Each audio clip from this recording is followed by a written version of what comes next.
Hello there, TMGT 512. This week the topic is leading teams. You can read this chapter in your book, it's chapter 8. I will just give a quick summary of the main points so you can listen to this lecture and then go back to your textbook and get really good details, references on the topic. Let me clarify the objectives of this week. Well, since this is a leadership class, of course we need to talk about how to manage teams, okay? Understand when and why participation is used to improve leadership effectiveness, to explain the benefits for delegation, what is delegation, and then what is self-management teams, self-leadership, okay? And then what are dysfunctions in the teams. This week's leadership question is, what are the factors that make the implementation of teams so challenging for leaders? And what can be done to improve the situation? So take a few minutes, think about this, write your answer down. At the end of the lecture, you will see the answer, okay? So first of all, what is the difference between a group and a team? It's very clear. So in groups, members work on a goal, but in teams, members are committed, personally committed for those goals, okay? Groups, members are accountable to the manager, okay? But in teams, members are mutually accountable to one another. So there's more of synergy, mutual benefits in the teams. In groups, members do not have clear, stable culture, and there will be conflicts all the time, okay? But on teams, members trust one another, and there's a collaborative culture, a collaborative environment. Everybody helps each other. Conflicts are resolved by collaboration.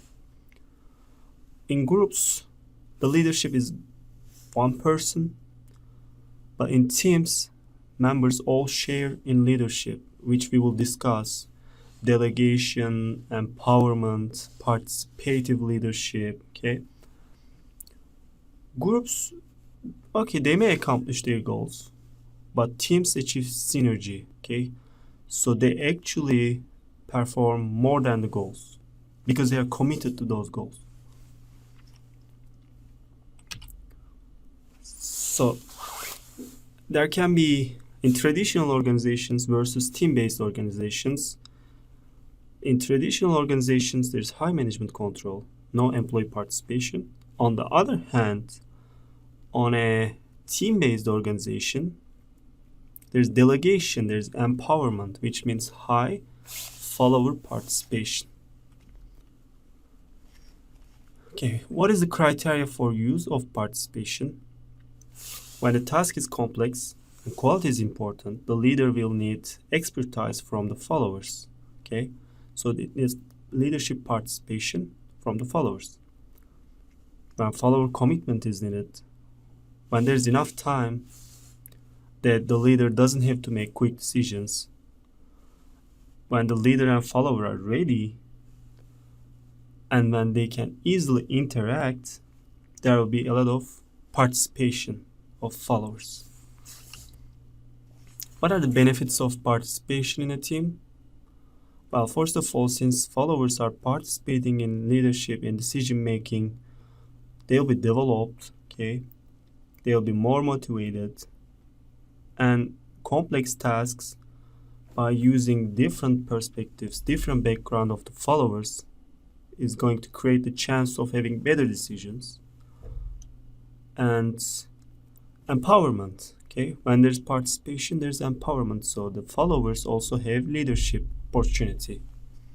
Even though there's a leader, the followers can also lead. So in all topics, if you noticed, we talk about culture because every topic you cover in leadership, of course, is impacted by the culture. How many levels of culture are there? National culture, right?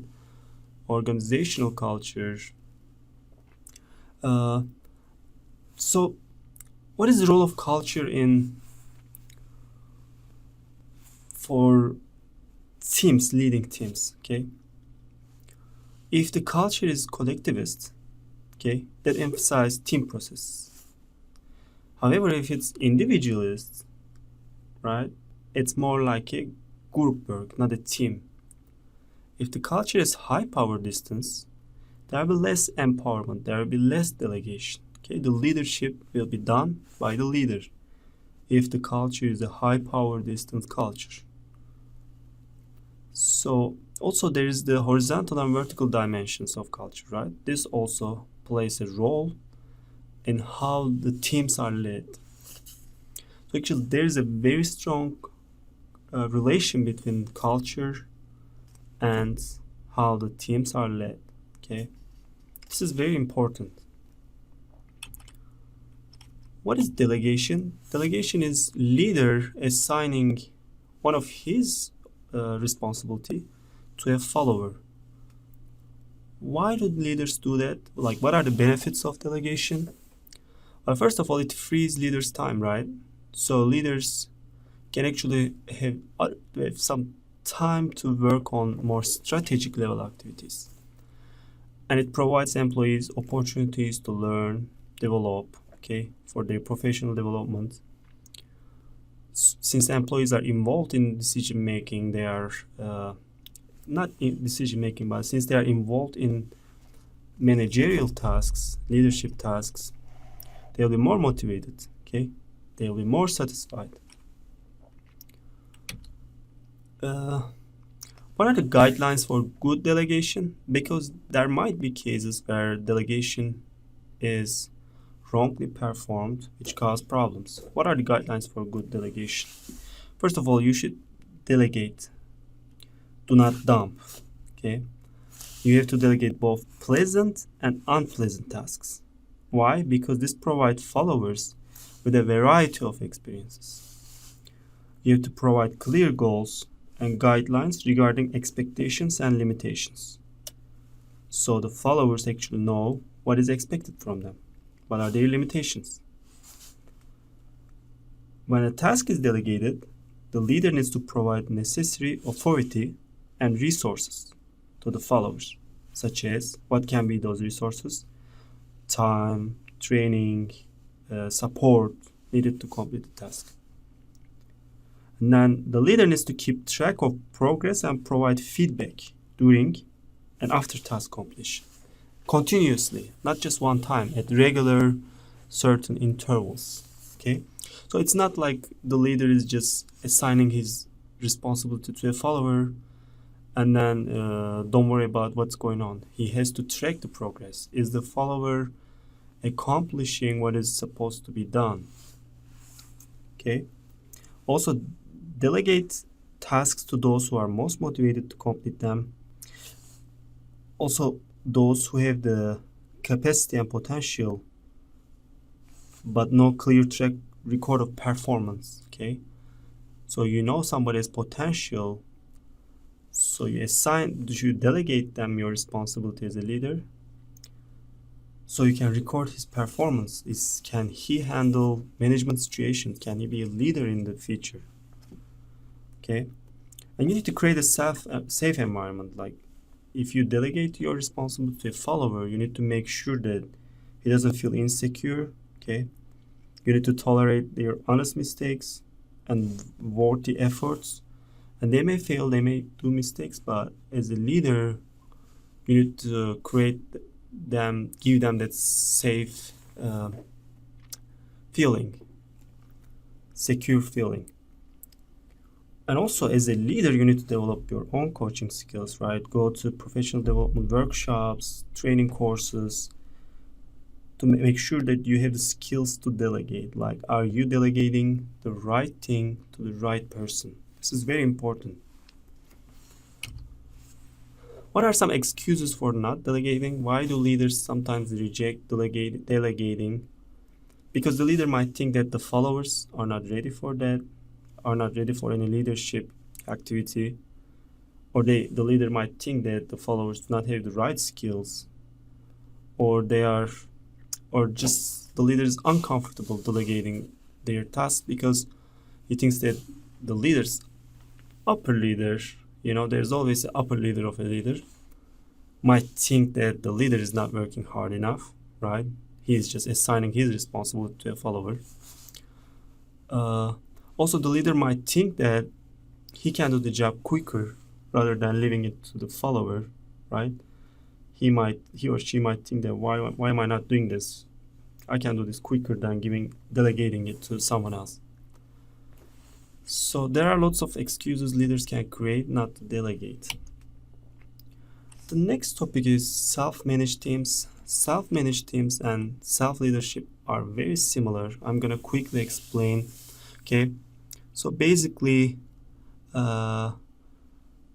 it's like self-power to manage their own work. So while some teams rely on an external leader, self-managed teams, the teams of employees with full managerial control over their own work. Okay, just think about Google.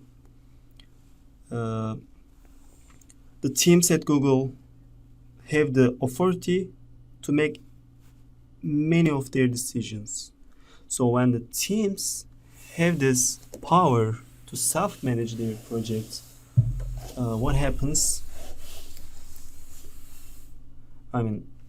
Just think about your motivation will be in the company, right?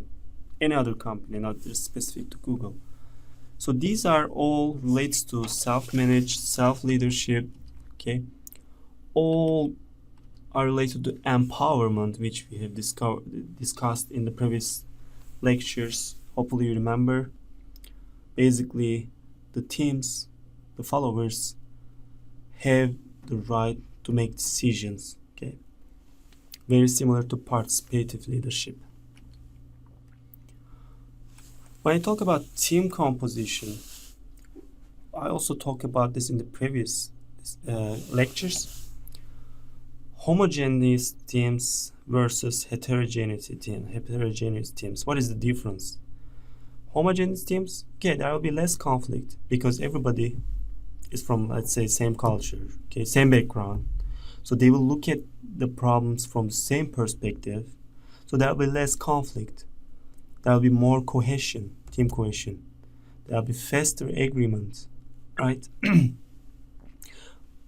On the other hand, heterogeneous teams, where there are very different people with different backgrounds, different cultures, different academic discipline, there will be more creativity, there will be more ideas, okay? And the decisions will be better in complex environments. The problem-solving capacity will be high of the team.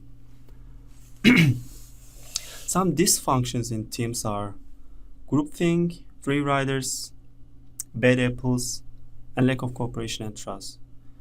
Groupthink is, what is groupthink? It's the team having a high cohesion, okay, very homogeneous. There's a very strong leader, okay, they are very insulated from outside, so the team decisions are quicker. But is it high quality? No, because let's look at this graph, okay? The consequences of groupthink, a team with very high cohesion, okay? Poor information gathering, selective information processing, okay? They don't evaluate different alternatives, very few alternatives. They don't consider risk, okay? Their contingency plans. So groupthink is not good, okay? It might be good in some cases. This is not 100% all the time poor decisions. They might do good decisions sometimes, but it's always good to have a team thinking, okay? Different perspectives, different ideas, evaluate different alternatives. Another one, free riders. Free riders is basically people who do not do any work in the team, okay? So they go with the flow, other team members do the job, and they just got the reward. In the teams you have at work or for class, there might be free riders, right? and that's a dysfunction in the team. It's decreasing the capacity of team to create better solutions. Negativity bad apples are the pessimistic people that dismotivates you in the teams. I'm sure you all have this. There'll be someone, oh, this project is useless, we are never gonna meet the deadline, like negativism. That doesn't help anything at all. And there'll be lack of cooperation and trust. Okay, these are all possible dysfunctions in teams. You can also think about other dysfunctions in teams. Just take a few minutes and think about what other categories of dysfunctions can be in teams. Okay,